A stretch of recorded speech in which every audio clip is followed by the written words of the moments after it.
Panmana MES higher secondary സ്കൂളിലെ NSS സപ്തദിന സഹവാസ ക്യാമ്പിന്റെ ഭാഗമായി വിവിധ വിഷയങ്ങളിൽ ക്ലാസ് നടന്നു.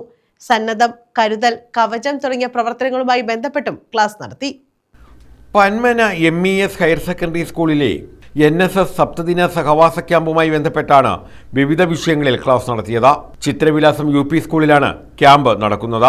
സന്നദ്ധം, കരുതൽ, കവചം തുടങ്ങിയ പ്രവർത്തനങ്ങളുമായി ബന്ധപ്പെട്ട് ഫയർ ആൻഡ് റെസ്ക്യൂ ഡിപ്പാർട്ട്മെന്റ് ശാസ്താംകോട്ടയിലെ ഉദ്യോഗസ്ഥർ ക്ലാസ് നയിച്ചു. ഇങ്ങനെ പിടിച്ച വ്യക്തി ഇംബാലൻസ്ഡ് ആവും, ബോഡി ഇംബാലൻസ്ഡ് ആവും. ഇംബാലൻസ്ഡ് ആയി കഴിഞ്ഞാലുള്ള ഒരു പ്രത്യേകത, നമ്മുടെ തലച്ചോറ് പിന്നെ പ്രതികരിക്കുന്നത് ഈ ബോഡി വീഴാതിരിക്കാൻ വേണ്ടിയിട്ടാണ്.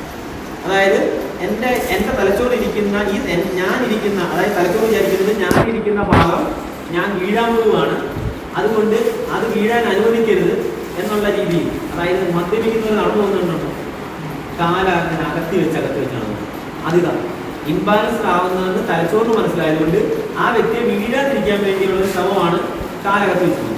അന്നേരം ഈ ബോഡിയും ഇംബാലൻസ്ഡ് ആയി കഴിഞ്ഞാൽ എന്ത് സംഭവിക്കും? കാലകത്ത് വെച്ചു.